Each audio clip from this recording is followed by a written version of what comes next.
savoir-faire, c'est vraiment le cœur de l'activité du franchiseur et c'est principalement ce pourquoi on va prendre une franchise. Et également la notoriété du franchiseur ou quel est son potentiel de notoriété par rapport à son activité dans l'avenir. C'est important parce que c'est aussi ce qui va faire que les clients travailleront plus facilement avec vous. Ce qui est important aussi, c'est la communication, c'est savoir comment va communiquer le réseau et quelle est la valeur perçue du réseau. Le produit, je dirais que ce n'est pas forcément la finalité, mais c'est plus, par exemple, quelle va être la largeur de gamme.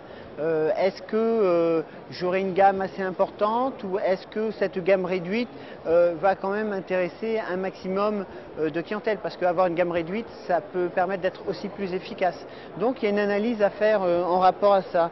Est-ce qu'il y a une ouverture aussi? Est-ce que par exemple, c'est totalement fermé, on est totalement fermé dans la franchise ou est-ce qu'on peut apporter une activité complémentaire? C'est quelque chose à voir avec le franchiseur et il faut voir soi-même si on est prêt à rester enfermé, bon, sachant qu'on est dans quelque chose d'efficace qui fonctionne, ou est-ce qu'on a besoin d'une ouverture.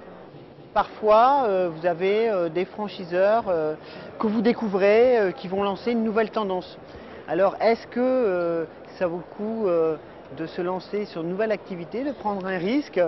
Est-ce qu'on est en phase justement avec cette prise de risque? Ça peut être bien aussi d'être au début d'un réseau parce que ça va permettre soit de créer plusieurs points de vente et de bloquer une zone géographique et aussi peut-être d'apporter, en étant plus proche du franchiseur et d'apporter parfois des petits plus que le franchiseur pourrait très bien intégrer à son réseau. Il est important de voir les réseaux aussi en fonction de sa capacité d'investissement.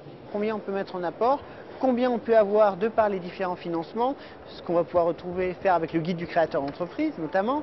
À partir de ce moment-là, ça va permettre d'éliminer des réseaux qui seraient trop onéreux par rapport à ses capacités. Ça ne sert à rien de rêver, hein, on est là pour faire quelque chose de concret, donc autant partir directement sur de bonnes bases. Également, ce qui est important, c'est la formation. Qu'a prévu le franchiseur dans le cadre de la formation? Est-ce qu'il y a une formation continue? Est-ce qu'il y a des réunions? Quel est l'espacement de ces réunions? Voilà, comment se passe la formation et aussi comment se passe le management. Alors le management, on va dire du franchiseur et aussi le management dans la franchise que l'on crée lorsqu'on a des salariés, la manière de fonctionner. In fine, ce qui peut être intéressant, lorsque notamment, admettons, on a 50 quelques années ou 50 ans et qu'on rentre dans la franchise, parce qu'il n'y a pas d'âge pour entrer dans la franchise, on peut se dire, voilà, je vais bosser pendant un certain nombre d'années, et est-ce que je vais pouvoir revendre? Est-ce que j'aurai apporté une valeur ajoutée qui va faire que je vais pouvoir revendre dans le réseau? Donc c'est une question à se poser lorsqu'on est dans ce cas-là.